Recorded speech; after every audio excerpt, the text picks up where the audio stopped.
Сподіваюсь, що ви чуєте дзвіночки корів місцевих Санта-Барбари. Така сіра порода, я перший раз таки бачу, а от раніше я не бачив таких корів. От, мабуть, тут вони, я бачив чорних як воно називається, не в кошарах, господи, коровниках.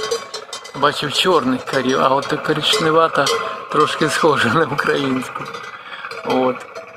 А оці сірі, ну, серйозні корови, хоча, крім кольору, їх мало що відрізняє від наших українських, але дуже цікаво, яка це порода. Зараз навіть у розумного спитаю. А ви як думаєте?